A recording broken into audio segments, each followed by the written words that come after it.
ಎಲ್ರಿಗೂ ನಮಸ್ಕಾರ. ನಾನು ನಿಮ್ಮ ಫುಡಿ ಮಾಂಕ್. ಇವತ್ತಿನ ಮಾಂಕ್ ವ್ಲಾಗ್ಸಲ್ಲಿ ನಾವು ಯಲಹಂಕಗೆ ಬಂದಿದ್ದೀವಿ. ಸೊ 4ರಿಂದ 5 ಪಿಟ್ ಸ್ಟಾಪು ಯಲಹಂಕಲ್ಲಿ ಏನೇನು ತಿನ್ಬೋದು ಅಂತ ತೋರಿಸ್ಕೊಳ್ಳೋಣ ಅಂತ ಬಂದಿದ್ವಿ. ಸೊ ಬನ್ನಿ ಶುರು ಹಚ್ಕೊಳ್ಳೋಣ.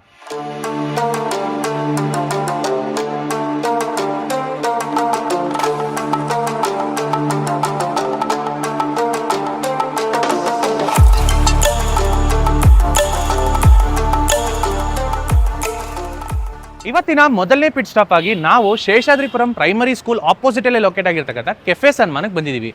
ನಿಮ್ಮೆಲ್ಲರಿಗೂ ಗೊತ್ತೇ ಇರುತ್ತೆ, ಈ ಕೆಫೆ ಸನ್ಮಾನ್ ಶೇಷಾದ್ರಿಪುರಮಲ್ಲಿ ಸಿಕ್ಕಾಪಟ್ಟೆ ಹೆಸರು ಮಾಡಿದೆ.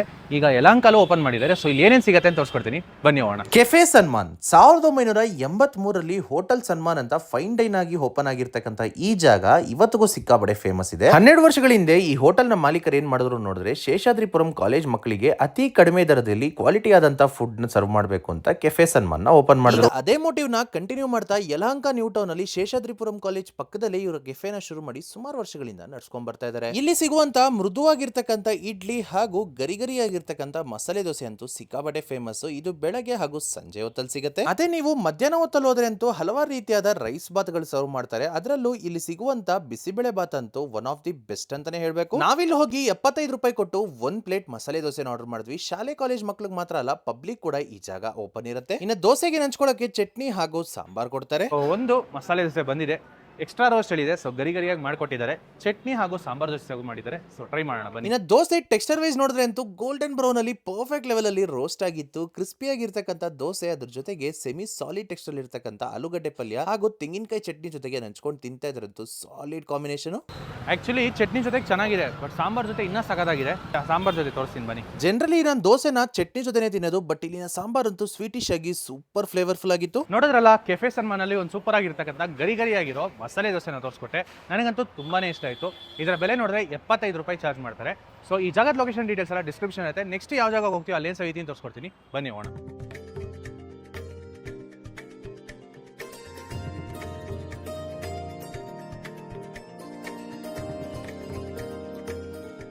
ಇವತ್ತಿನ 2ನೇ ಪಿಟ್ ಸ್ಟಾಪ್ ಆಗಿ ಒಂದೊಳ್ಳೆ ಪಡ್ಡುನ ಸವಿಯೋಣ ಅಂತ ಗರುಡಮ್ಮಲ್ ಪಕ್ಕದಲ್ಲಿ ಹಾಗೂ ಗಣಪತಿ ದೇವಸ್ಥಾನ ಹಿಂಭಾಗದಲ್ಲಿ ಲೊಕೇಟ್ ಆಗಿರ್ತಕ್ಕಂಥ ಕ್ಲಾಸಿಕ್ ಪಡ್ಡು ಅಂತ ಒಂದು ಜಾಗಕ್ಕೆ ಬಂದಿದ್ದೀವಿ. ಇಲ್ಲಿ ಏನೇನು ಸಿಗುತ್ತೆ, ಇದರ ಸ್ಪೆಷಾಲಿಟಿ ಏನು ಎಲ್ಲ ತೋರಿಸ್ಕೊಡ್ತೀನಿ, ಬನ್ನಿ ಹೋಗೋಣ. ಕ್ಲಾಸಿಕ್ ಪಡ್ಡು ಕಳೆದ 2 ತಿಂಗಳ ಹಿಂದೆ ಯಲಹಂಕ ನ್ಯೂ ಟೌನ್ ಅಲ್ಲಿ ಹೊಸದಾಗಿ ಶುರುವಾಗಿರ್ತಕ್ಕಂಥ ಈ ಜಾಗನ ಸಿಂಗಲ್ ಹ್ಯಾಂಡೆಡ್ ಆಗಿ ಒಬ್ಬರು ಮಹಿಳೆ ಸಕ್ಸಸ್ಫುಲ್ ಆಗಿ ನಡ್ಸ್ಕೊಂಡು ಹೋಗ್ತಾ ಇದ್ದಾರೆ. ಈ ಅಂಗಡಿಯ ಹೆಸರು ತಕ್ಕಂಗೆ ಇಲ್ಲಿ ಸಿಗೋದು ಪಡ್ಡು ಒಂದೇ ಒಂದು ಮಾತ್ರ, ಅದರಲ್ಲೂ ಸಬ್ಸಿಗೆ ಸೊಪ್ಪೆಲ್ಲ ಹಾಕಿ ಸ್ಪೆಷಲ್ ಆಗಿ ಮಾಡಿ ಕೊಡ್ತಾರೆ. ನನ್ನ ಹೆಸರು ಯಶೋಧ ಅಂತ. ಕ್ಲಾಸಿಕ್ ಪಡ್ಡು ಶಾಪ್ ಓಪನ್ ಮಾಡಿ 2 ಮಂತ್ಸ್ ಆಯ್ತು. ಪಡ್ಡು ಒಂದೇ ಸಿಗೋದು ಸದ್ಯಕ್ಕೆ. ಸಬ್ಸಿಗೆ ಸೊಪ್ಪು, ಆನಿಯನ್ ಎಲ್ಲ ಹಾಕಿ ಮಾಡ್ತಾ ಇದ್ದೀವಿ. ಮಾರ್ನಿಂಗ್ 11 to 10 to 10:30 ಇರ್ತೀನಿ ನಾನು. ಅಡ್ರೆಸ್ ನಿಯರ್ ಮಹಾಗಣಪತಿ ಟೆಂಪಲ್ ಇದೆ, ನಿಯರ್ ಗರುಡ ಮಾಲು, ಯಲಹಂಕ ಸ್ಯಾಟಲೈಟ್. ಕ್ಲಾಸಿಕ್ ಪಡ್ಡು ಅಂತ ಹೆಸರಿದೆ. ಬರೀ ಪಡ್ಡುನ ಇನ್ನೇನಾರು ಸಿಗತ್ತಾ? ಪಡ್ಡು ಒಂದೇ ಪಡ್ಡು ಒಂದೇ. ಸೊ ಹಿಂಗೆ ಇದು ಹಾಫ್ ಪ್ಲೇಟ್ ಫುಲ್ ಪ್ಲೇಟ್ ಅಥವಾ ಒಂದು ಫುಲ್ ಪ್ಲೇಟ್? ಎಷ್ಟು ಮೇಡಮ್? ಹೌದಾ?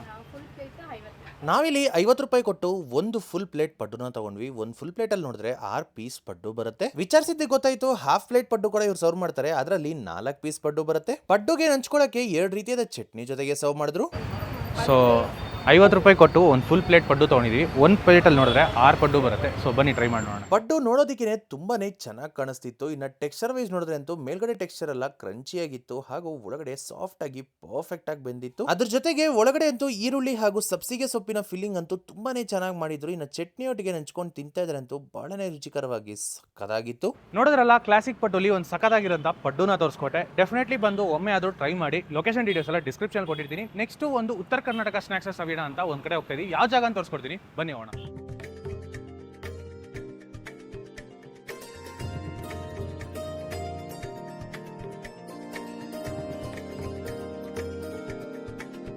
ಇವತ್ತಿನ 3ನೇ ಪಿಟ್ ಸ್ಟಾಪ್ ಆಗಿ ಒಂದೊಳ್ಳೆ ಗಿರ್ಮಿಟ್ನ ಸವಿಯೋಣ ಅಂತ ನಾವೆಲ್ಲಿಗೆ ಬಂದಿದ್ದೀವಿ ನೋಡಿದ್ರೆ 7th B ಮೇನ್ ರೋಡಲ್ಲಿ ಲೊಕೇಟ್ ಆಗಿರ್ತಕ್ಕಂಥ ಒಂದು ಫೇಮಸ್ ಗಿರ್ಮಿಟ್ ಅಂಗಡಿಗೆ ಬಂದಿದ್ದೀವಿ. ಇಲ್ಲಿ ಒಂದು ಸ್ಪೆಷಲ್ ಗಿರ್ಮಿಟ್ ಅಂತ ಮಾಡ್ತಾರೆ.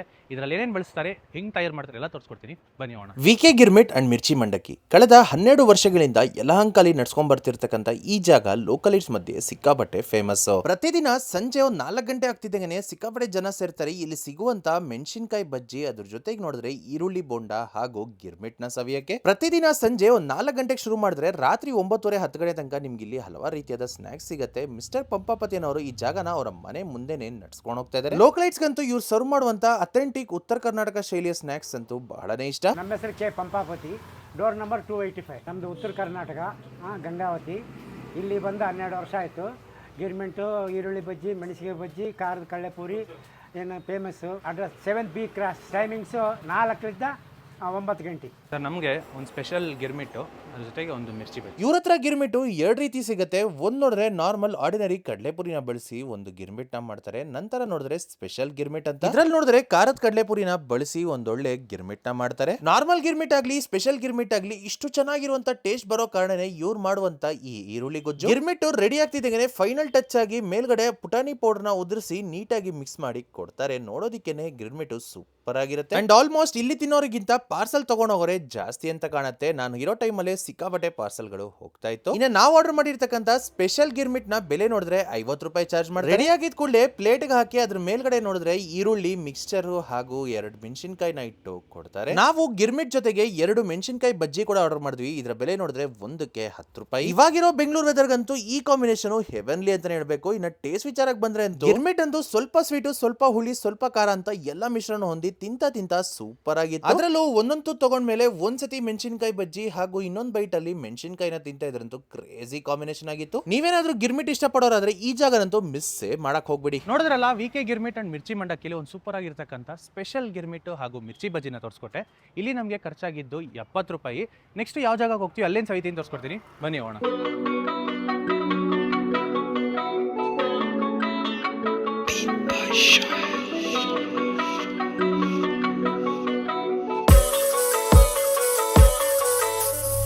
ಇವತ್ತಿನ 4ನೇ ಪಿಟ್ ಸ್ಟಾಪ್ ಆಗಿ ಡೈರಿ ಸರ್ಕಲ್ ಹತ್ರ ಸುಮಾರು ವರ್ಷಗಳಿಂದ ನಡ್ಸ್ಕೊಂಡ್ ಬರ್ತಿರೋ ಒಂದು ಈಟರಿಗೆ ಬಂದಿದ್ದೀವಿ. ಇಲ್ಲಿ ಸಿಗುವಂತ ಒಂದು ಸ್ವೀಟು ಸಿಕ್ಕಾಪಟ್ಟೆ ಫೇಮಸ್. ಯಾವ ಸ್ವೀಟ್ ಅಂತ ತೋರಿಸ್ಕೊಡ್ತೀನಿ, ಬನ್ನಿ ಹೋಗೋಣ. ಹೋಳಿಗೆ ಮನೆ ಯಲಹಂಕ ನ್ಯೂ ಟೌನ್ ಅಲ್ಲಿ ಸುಮಾರು ವರ್ಷಗಳಿಂದ ನಡ್ಸ್ಕೊಂಡ್ ಬರ್ತಿರೋ ಈ ಜಾಗದಲ್ಲಿ ಹಲವಾರು ರೀತಿಯಾದ ಹೋಳಿಗೆಗಳು ಹಾಗೂ ಉತ್ತರ ಕರ್ನಾಟಕ ಶೈಲಿಯ ತಿಂಡಿ ತಿನಿಸುಗಳು ಬಹಳನೇ ಫೇಮಸ್. ಸಂಜೆ 6:30-7 ಗಂಟೆ ಮೇಲೆ ಹೋದ್ರೆ ಅಂತೂ ಸಿಕ್ಕಾಪಟ್ಟೆ ಜನ ಇರ್ತಾರೆ. ಇಲ್ಲಿ ಸಿಗುವಂತ ಹೋಳಿಗೆ ಅಂತೂ ಲೋಕಲೈಟ್ಸ್ ನ ಫೇವರೇಟ್. ಇವ್ರ ಹತ್ರ 4 ರೀತಿಯಾದ ಹೋಳಿಗೆಗಳು ಸಿಗುತ್ತೆ. ಅದರಲ್ಲೂ ಇಲ್ಲಿ ಸಿಗುವಂತ ಖೋವಾ ಹೋಳಿಗೆ ಅಂತೂ ಫಾಸ್ಟ್ ಸೆಲ್ಲಿಂಗು. ಪ್ರತಿದಿನ ಬೆಳಗ್ಗೆ 9 ಗಂಟೆಗೆ ಶುರು ಮಾಡಿದ್ರೆ ರಾತ್ರಿ 10 ಗಂಟೆ ತನಕ ನಿಮ್ಗೆ ಇಲ್ಲಿ ಎಲ್ಲಾ ರೀತಿಯಾದ ಐಟಮ್ ಸಿಗುತ್ತೆ. ಅದರಲ್ಲೂ ಫ್ರೆಶ್ ಆಗಿ ಹೋಳಿಗೆನ ಕಂಟಿನ್ಯೂಸ್ ಆಗಿ ಪ್ರಿಪೇರ್ ಮಾಡಿ ಸರ್ವ್ ಮಾಡ್ತಾರೆ. ಸರ್ ಒಂದು ಖೋವಾ ಹೋಳಿಗೆ ಕೊಡಿ.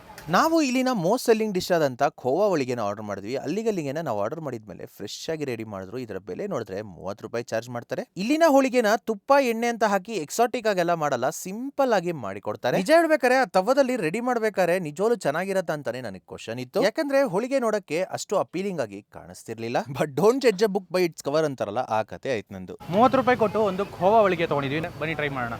ಹೋಳಿಗೆ ಟೆಕ್ಸ್ಚರ್ ವೈಸ್ ನೋಡಿದ್ರೆ ಅಂತೂ ಮೀಡಿಯಂ ಸಾಫ್ಟ್ ಆಗಿತ್ತು. ಬಟ್ ಖೋವಾ ಫಿಲ್ಲಿಂಗ್ ಅಂತೂ ಪರ್ಫೆಕ್ಟ್ ಆಗಿ ಹೋಳಿಗೆ ಪೂರ್ತಿ ಸ್ಪ್ರೆಡ್ ಆಗಿತ್ತು. ನನ್ನ ಮೈಂಡ್ ಸೆಟ್ ಗೆ ಡೆಡ್ ಆಪೋಸಿಟ್ ಆಗಿ ಟೇಸ್ಟ್ ಇತ್ತು. ನಾನು ತಿಂದಿರೋದ್ರಲ್ಲೇ ರೀಸೆಂಟ್ ಟೈಮ್ಸ್ ಅಲ್ಲಿ ಒನ್ ಆಫ್ ದ ಬೆಸ್ಟ್ ಹೋಳಿಗೆ ಇದು. ನೋಡಿದ್ರಲ್ಲ ಮನೆ ಹೋಳಿಗೆಯಲ್ಲಿ ಒಂದು ಸೂಪರ್ ಆಗಿರ್ತಕ್ಕಂಥ ಖೋವಾ ಹೋಳಿಗೆ ತೋರಿಸ್ಕೊಟ್ಟೆ. ಎಲ್ಲ ಕಡೆ ಹೋಳಿಗೆ ಅಂಗಡಿಗಳ ತರ ಇಲ್ಲಿದೆ ಡಿಫ್ರೆಂಟ್ ಆಗಿತ್ತು. ಆಕ್ಚುಲಿ ನನಗೆ ತುಂಬಾನೇ ಇಷ್ಟ ಆಯ್ತು ಪರ್ಸನಲಿ. ಇದ್ರ ಲೊಕೇಶನ್ ಡೀಟೇಲ್ಸ್ ಎಲ್ಲ ಡಿಸ್ಕ್ರಿಪ್ಷನ್ ಕೊಟ್ಟಿರ್ತೀನಿ. Last and final pit stop ಆಗಿ ಒಂದು ಡೆಸರ್ಟ್ ಇಂದ ಮುಗಿಸೋಣ ಅಂತ ಒಂದು ಓಲ್ಡ್ ಸ್ಕೂಲ್ ಜಾಗಕ್ಕೆ ಹೋಗ್ತಾ ಇದೀವಿ. ಯಾವ ಜಾಗ ಅಂತ ತೋರಿಸ್ಕೊಡ್ತೀನಿ, ಬನ್ನಿ ಹೋಗೋಣ.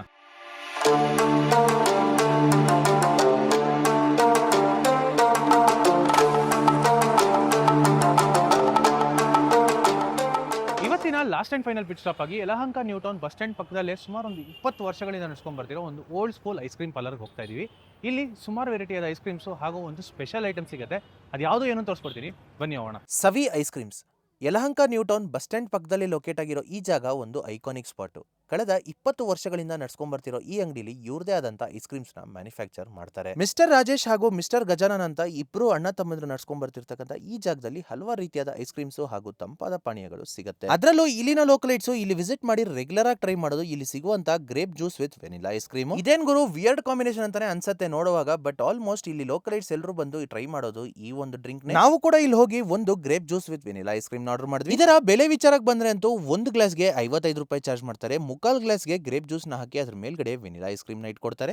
ಸೊ ಇಲ್ಲಿನ ಸ್ಪೆಷಲ್ ಆದಂತ ಗ್ರೇಪ್ ಜ್ಯೂಸ್ಗೆ ಮೇಲ್ಗಡೆ ವೆನಿಲಾ ಐಸ್ ಕ್ರೀಮ್ ಹಾಕೊಡ್ತಾರೆ. ಅದನ್ನ ತಗೊಂಡಿದ್ದೀವಿ, ಟ್ರೈ ಮಾಡೋಣ ಬನ್ನಿ. ಮೊದಲಿಗೆ ವೆನಿಲಾ ಐಸ್ ಕ್ರೀಮ್ ಒಂದು ಸ್ಕೂಪ್ ಮೇಲ್ಗಡೆ ಹಾಕಿರ್ತಾರಲ್ಲ, ಅದಕ್ಕೆ ಗ್ರೇಪ್ ಜ್ಯೂಸ್ ಲೈಟ್ ಆಗಿ ಟಚ್ ಆಗಿರುತ್ತೆ. ಅದನ್ನ ತಿಂತಾ ಇದ್ರೆ ಅಂತೂ ಒಂದು ಸ್ವಲ್ಪ ಗ್ರೇಪ್ ಜ್ಯೂಸ್ ನ ಫ್ಲೇವರ್ ಅದ್ರ ಜೊತೆಗೆ ವೆನಿಲಾ ಐಸ್ ಕ್ರೀಮ್ ಒಂಥರ ಕಾಂಬಿನೇಷನ್ ಚೆನ್ನಾಗಿತ್ತು. ನನ್ನ ಪ್ರಕಾರ ನೀವು ಈ ಜ್ಯೂಸ್ ನ ಸ್ಲೋ ಆಗಿ ಸವಿಬೇಕಾಗುತ್ತೆ. ಯಾಕೆಂದ್ರೆ ಐಸ್ ಕ್ರೀಮ್ ಬೈಟ್ ಒಂದೊಂದೇ ತಗೊಳ್ತಾ ಐಸ್ ಕ್ರೀಮ್ ಸ್ಲೋ ಆಗಿ ಜ್ಯೂಸ್ ಒಳಗೆ ಕರಗ್ತಾ ಹೋಗುತ್ತೆ. ಕರಗಿದ ನಂತರ ಜ್ಯೂಸ್ ತಿಕ್ಕಾಗುತ್ತೆ. ಈಗ ನೀವು ಕರಗಿದ ಮೇಲೆ ಗ್ರೇಪ್ ಜ್ಯೂಸ್ ನ ಕುಡಿಬೇಕಾದ್ರೆ ಒಳ್ಳೆ ಮಜಾ ಸಿಗುತ್ತೆ. ಸಿಗುತ್ತೆ. ಇವರೇ ಐಸ್ ಕ್ರೀಮ್ಸ್ ತಯಾರು ಮಾಡೋ ಕಾರಣದಿಂದ ನಾವು ಒಂದು ಐಸ್ ಕ್ರೀಮ್ ತಿನ್ನೋಣ ಅಂತ ಒಂದು ಗಡ್ಬಡ್ನ ಆರ್ಡರ್ ಮಾಡಿದ್ವಿ. 7 scoop of ice cream hockey authentic ಆಗಿ ಮಾಡ್ಕೊಡ್ತಾರೆ. ಟೇಸ್ಟ್ ವೈಸ್ ಚೆನ್ನಾಗಿತ್ತು, ಖಂಡಿತ ಒಮ್ಮೆ ಟ್ರೈ ಮಾಡಬಹುದು. ನೋಡಿದ್ರಲ್ಲ, ಸವಿ ಐಸ್ ಕ್ರೀಮ್ಸ್ ಅಲ್ಲಿ ಒಂದು ಸೂಪರ್ ಆಗಿರ್ತಕ್ಕಂಥ ಐಸ್ ಕ್ರೀಮ್ಸ್ ನ ತೋರಿಸ್ಕೊಟ್ಟೆ. ಇವತ್ತಿನ ವಿಡಿಯೋ ಇಲ್ಲಿಗೆ ಮುಗಿತಾ ಇದೆ. ವಿಡಿಯೋ ಇಷ್ಟ ಆಗಿರುತ್ತೆ ನಂಬ್ತೀನಿ. ಇಷ್ಟ ಆಗಿದ್ರೆ ಲೈಕ್ ಮಾಡಿ, ಹಾಗೆ ನಿಮ್ಮ ಫ್ರೆಂಡ್ಸ್ಗೂ ಫ್ಯಾಮಿಲಿಗೆಲ್ಲ ಶೇರ್ ಮಾಡಿ. ಇದೇ ತರ ಇನ್ನೊಂದು ಫುಡ್ ಟೂರಲ್ಲಿ ಸಿಗೋಣ. Until then see you take care, by.